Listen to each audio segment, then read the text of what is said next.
I'm Richard Hefner, your host on The Open Mind. My guest today has been labeled this country's foremost conservative economist. Milton Friedman of the University of Chicago, of Newsweek magazine, and of wherever it is that persons of brilliance and concern gather to discuss the fate of individual liberty in the midst of ever-expanding governmental responsibilities. Professor Friedman, I wonder if I might begin the program by saying that you're a kind and a gentle man, yet you're identified by many with those who seem, to those who make that identification, to want us not to do kind and gentle things, perhaps not provide for the poor, perhaps not provide for the aged. And I wonder how you'd reconcile these phenomena and whether you feel that it's fair to characterize you as a conservative economist. Well, let me start at the end of that first. I never characterize myself as a conservative economist. As I understand the English language, conservative means conserving, keeping things as they are. I don't want to keep things as they are.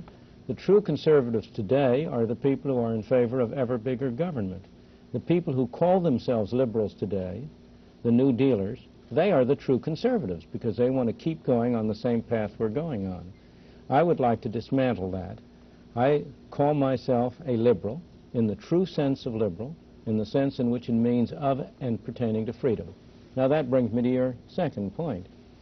One of the great mistakes is to judge policies and programs by their intentions rather than their results. We all know a famous road that is paved with good intentions. The people who go around talking about their soft heart, I admire them for the softness of their heart. But unfortunately, it very often extends to their head as well. Because the fact is that the programs that are labeled as being for the poor, for the needy, almost always have effects exactly the opposite of those which their well-intentioned sponsors intend them to have. As an example, what are you referring to? Let me give you a very simple example. Take the minimum wage law. It's well-meaning sponsors. There are always in these cases two groups of sponsors. There are the well-meaning sponsors and there are the special interests who are using the well-meaning sponsors as front men. You almost always, when you have bad programs, have an unholy coalition of the do-gooders on the one hand and the special interests on the other. The minimum wage law is as clear a case as you could want. The special interests are, of course, the trade unions, the monopolistic craft trade unions in particular. The do-gooders believe that by passing a law saying that nobody shall get less than $2 an hour or $2.50 an hour or whatever the minimum wage is, you are helping poor people who need the money. You are doing nothing of the kind. What you are doing is to assure that people whose skills are not sufficient to justify that kind of a wage will be unemployed. It is no accident that the teenage unemployment rate, the unemployment rate among teenagers in this country, is over twice as high as the overall unemployment rate. It's no accident that that was not always the case. Until the 1950s, when the minimum wage rate was raised very drastically, very quickly, teenage unemployment was higher than ordinary unemployment because, of course, the teenagers are the ones who are just coming into the labor market. They're searching and finding jobs, and it's understandable that on the average they would have be unemployed more. But it was nothing like the extraordinary level it has now reached. It's close to 20%. Why? Because the minimum wage law is most properly described as a law saying employers must discriminate against people who have low skills. That's what the law says. The law says here's a man who has a skill which would justify a wage rate of $1.50, $2 an hour. You may not employ him. It's illegal because you have to. If you employ him, you have to pay him $2.50. Well, what's the result? To employ him at $2.50 is to engage in charity. Now, there's nothing wrong with charity. But most employers are not in a position where they can engage in that kind of charity. Thus, the consequences of minimum wage rates have been almost wholly bad, to increase unemployment and to increase poverty. Moreover, the effects have been concentrated on the groups that the do-gooders would most like to help. The people who have been hurt most by minimum wage laws are the blacks. I have often said that the most anti-Negro law on the books of this land is the minimum wage rate. And so I think the real answer to your question is that you must not judge a bottle solely by its label. You have to look at what's inside and see what the law or the measure produces. If one looked at the label, though, and perhaps one of those government regulations that you would look askance at is that we look at labels. If one looked at the label and identified the objective of minimum wages, are there no positive, legitimate objectives achieved by minimum wage? None whatsoever. In my opinion, there is absolutely no positive objective achieved by minimum wages. Its real purpose is to reduce competition for the trade unions and make it easier for them to maintain the wages of their privileged members higher than the others. And again, go back to my earlier point. Is there any group in this country that has been more discriminatory in its effects than the trade unions? It used to be at one time, to take this point of yours, Father, you and I are both old enough to remember that it used to be lèse-majesté to criticize trade unions. The trade unions were on the side of the angels. And it was an automatic, conditioned reflex on the part of any intelligent, well-meaning man. If you said trade union, good. That's changed. And desirably it's changed. Why has it changed?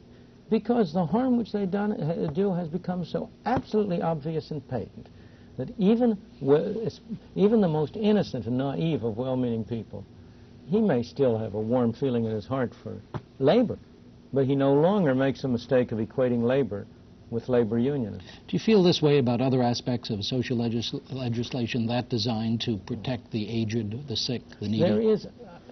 I have often, in talking to audiences, especially liberal audiences, offered them a challenge.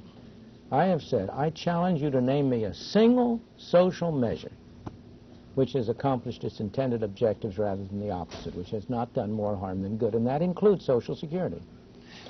Social Security, the objective is fine, again. And again, the objective of the minimum wage law is fine. I approve it. What I'm objecting to is the means by which it's done. But the objective of Social Security is fine. But what has it in fact done? There is in this country today no tax which is more regressive and more objectionable than the tax which is levied on payrolls, supposedly in the name of financing Social Security. No, the most fantastic piece of Madison Avenue salesmanship that has been done in the 20th century has been the brilliant stroke of linking together a regressive payroll tax with a bad system of welfare payments, calling the two Social Security and selling them as if they were a bundle. You say Madison Avenue techniques. That means there were men with black hats on. Who?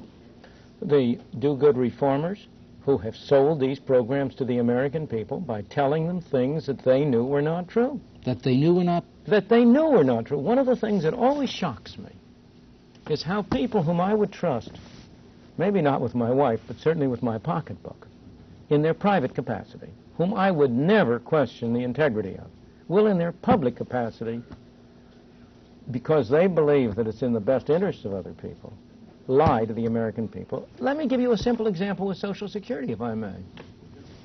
Social Security has a tax, as you know. That tax is supposedly divided into two parts. Half supposedly paid directly by the employee and half paid by the employer, 5.65% by each. Now, the economics of the matter is that fundamentally there is no distinction between these two parts. The part for which the employer writes the check is also paid by the employee. When Social Security system engages in propaganda, when it gives out information about the Social Security system, it always talks about the cost to the employee in terms solely of his part. I achieved what I thought was an enormous breakthrough about 3 years ago when in a public debate with Wilbur Cohen, at that time Secretary of HEW, I got him to admit in public, for the first time that this has ever been done to my knowledge in Social Security literature, that the employer's part was also borne by the employee. Now, Wilbur Cohen is an honorable man. In what way is it borne by the employee? His wage is lower than it otherwise would be. If you're an employer, if you're hiring a man, what's the cost of that man to you? It's what you pay him in wages, including his part of Social Security, plus what you pay him in Social Security tax. You couldn't care less whether he cost you $150 a week, of which $20 was tax and $130 wage, or whether he cost you $150 a week, all of which was tax. Couldn't make any difference to you. Professor Friedman, let me ask you what may turn out to be a long and rather convoluted question. You've said that the objectives of the people who have created Social Security programs, of the people who want to provide for the aged, who want to provide for the poor, who want to achieve objectives that have been identified with minimum wage and Social Security, that the objectives were valid, and you share them. Absolutely. Now, if you share them, how would you have achieved those objectives? The only way you can achieve them, How? in my opinion, which is by voluntary cooperative action. You see, I think there's been one underlying basic fallacy in this whole set of Social Security and welfare measures. And that is the fallacy, this is at the bottom of it, the fallacy that it is feasible and possible to do good with other people's money. Now, you see, that view has two flaws. If I'm going to do good with other people's money, I first have to take it away from them.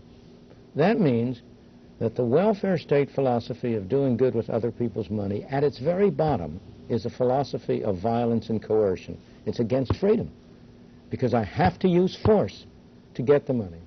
In the second place, very few people spend other people's money as carefully as they spend their own. Let me take this down to the situation in New York City right now. About 6 or 7 or 8 years ago, I've forgotten when it was, John Kenneth Galbraith, in an article he wrote in the New York Times magazine section, said, there are no problems in New York City that would not be solved if the New York City budget were twice what it is now. Now, the New York City budget has since then something like tripled, and all the problems are worse. Why? Because the fact is that it's a confusion to identify the city with the people. The New York City's budget is higher, but that means that the people of New York have less to spend. It's only been transferred from people individually to the city. Now, who spends the money more carefully? The city civil servants or people who are spending their own money? Now, of course, you may say to me, but when the city spends the money, it'll go for the good things, and so even half of it is wasted, it's better off. But that's nonsense. City civil servants and others are just like the rest of us. We're all of us interested in pursuing our own objectives. The label, again, on the bottle may be welfare or health or education, but you have to look at all of the places where it drops off en route to going there. There are lots of other things that can be accomplished under those titles, and the fact is that no larger a fraction of the money that the city spends goes to good things. Let me illustrate in a very concrete way. A major problem in New York City is housing. Why? Because of bad governmental policy. Rent control, which was continued in New York after World War II, in the only city in the country where it was continued, everywhere else it was dropped. It has caused enormous abandonment of houses, eroding the tax base.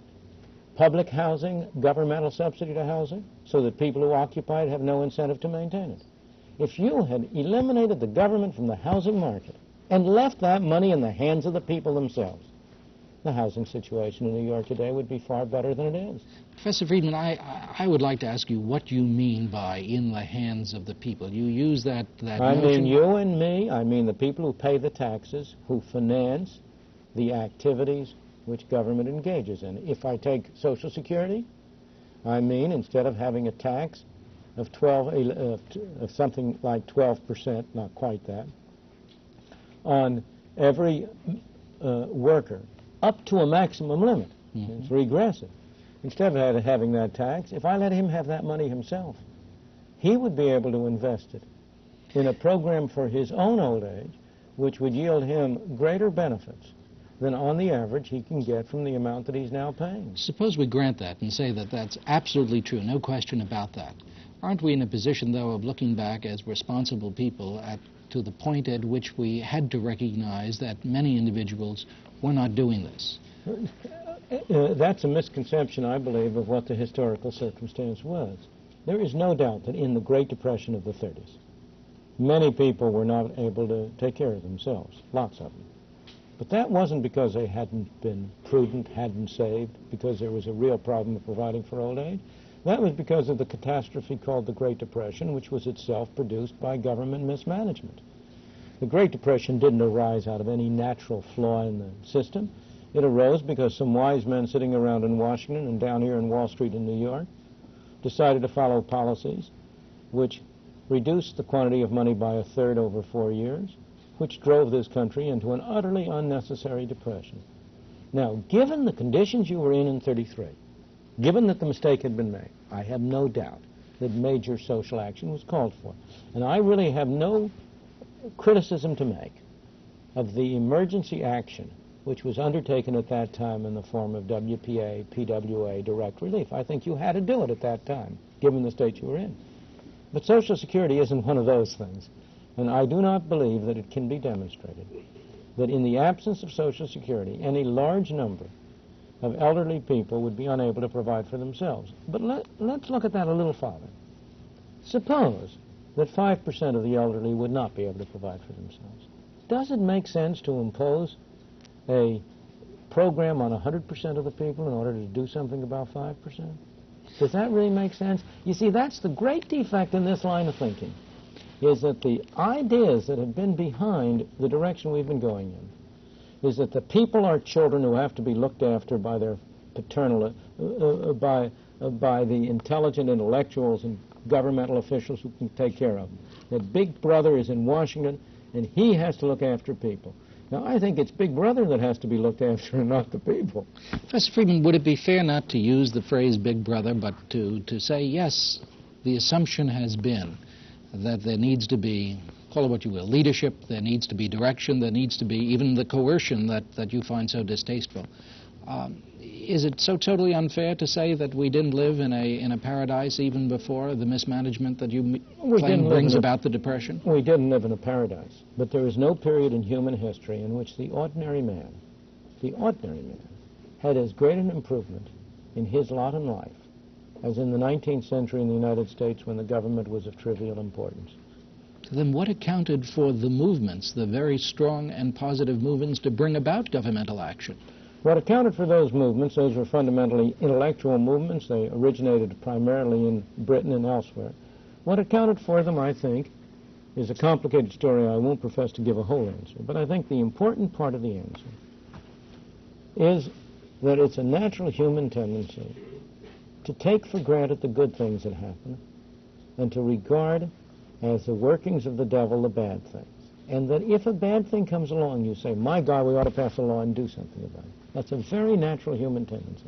I think the remarkable thing, the thing that needs to be explained, is not why we've had a movement toward collectivism and toward more government control, because that's been the natural state of mankind for thousands of years.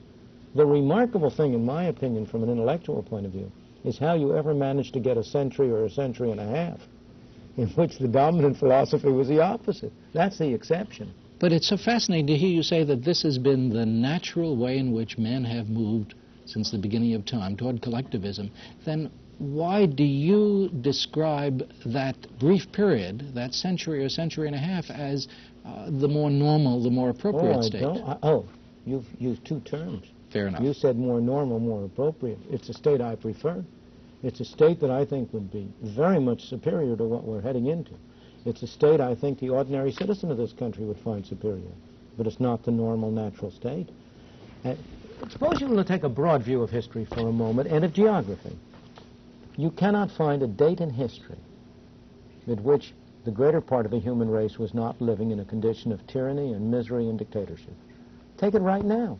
The bulk of the human race is not living in a free world. The bulk of the human race is living in totalitarian or dictatorial governments. Can you name any date in history in which that wasn't true? Now, more extreme. Take any place in geography. Put your finger on the globe and go back over time. I don't believe there's a place where you can put your finger on the globe where mankind has, for most of human history, lived except in tyranny and misery. You had a few brief occasions. Greece in the 5th century B.C., and even there it's mixed because you had a slave society. It was a free society for the upper classes, not for the community. You had a brief period during the Renaissance in Italy. And then you have the latter part of the 18th and the 19th century, mostly the 19th century, first part of the 20th century. Those are the exceptions, not the rule. Then you're the one who seems to want to interfere with the natural order. Absolutely, I do. Then why do we call you a conservative? Because I'm not. Because I'm a liberal. I want people to take thought about their condition and to recognize that the maintenance of a free society is a very difficult and complicated thing. And it requires a self-denying ordinance of the most extreme kind.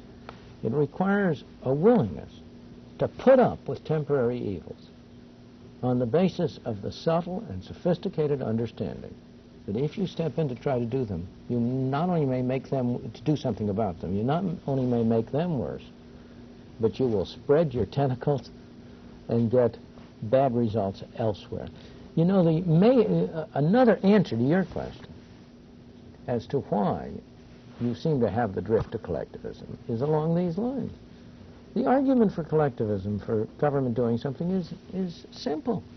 Anybody can understand it. If there's something wrong, pass along. If somebody is in trouble, get Mr. X to help him out. The argument for voluntary cooperation for a free market is not nearly so simple. It says, you know, if you allow people to cooperate voluntarily and don't interfere with them, indirectly through the operation of the market, they will improve matters more than you can improve it directly by appointing somebody. That's a subtle argument, and it's hard for people to understand.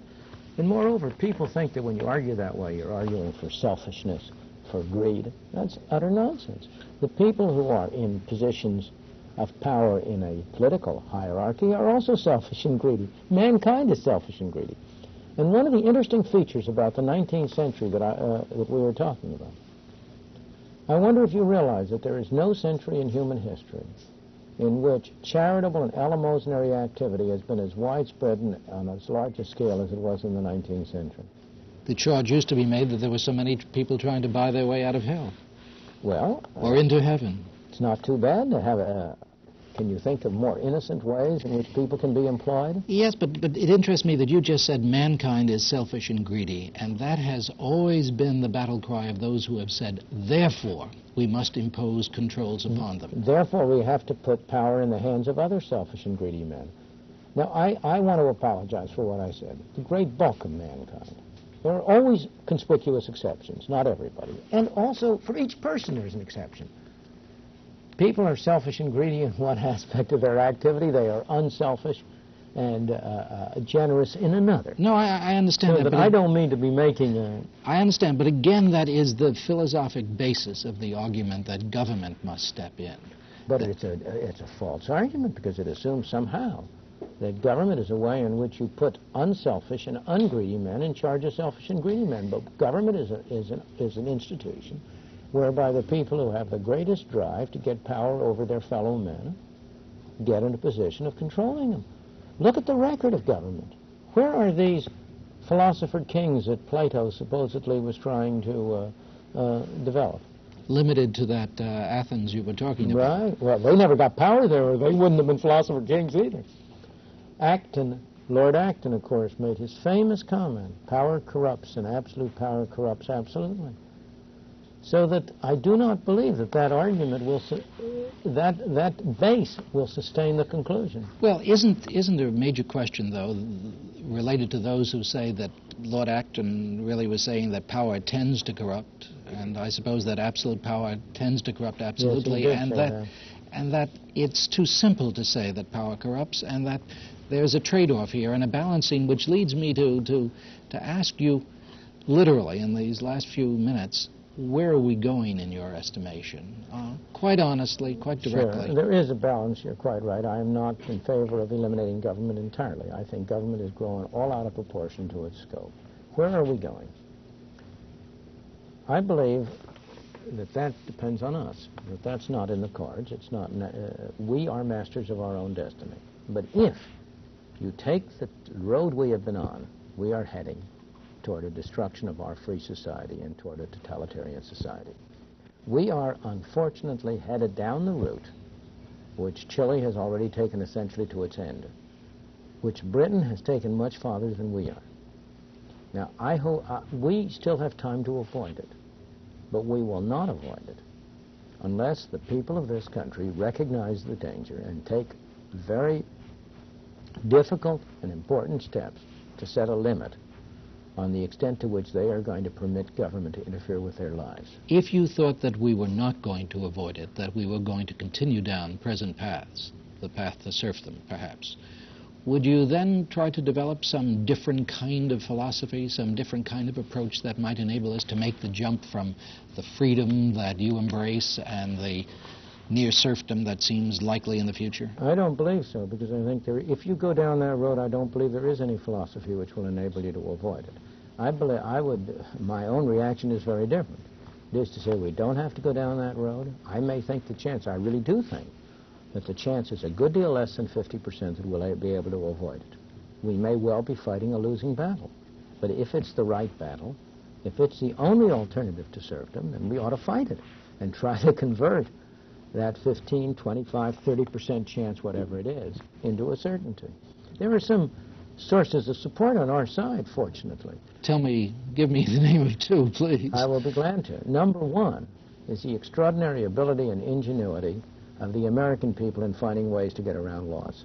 That's a major source of strength for freedom. And number two is the inefficiency of government. People go around complaining about waste in government. I am always reminded of a wonderful saying of an old teacher of mine. He was a teacher of statistics, and he made this statement about statistics, in which he said, pedagogical ability is a vice rather than a virtue if it is devoted to teaching error. Well, I say thank God for government waste. If government is doing bad things, it's only the waste that prevents the harm from being greater. And the waste of government has two very important elements. Number one, if government were now spending the amount it spends, which is 40% of our income, governments, federal, state, and local in the United States, have total spending, which equals 40% of total national income. If they were spending that efficiently, we'd be slaves now. And in the second place, the waste is so obvious that it arouses a counter-movement on the population at large. People are disillusioned with government, and it increases the chance that they will recognize where this road is taking them and get off that train before it goes all the way. Well, I'm glad that we end our program on such a positive note, Professor Friedman. I'm delighted to have had you here with us today. I appreciate it very much that you give us the wisdom of your counsel once again. And thanks, too, to you in the audience. I hope that you'll join us again on The Open Mind. Meanwhile, as an old friend used to say, good night and good luck.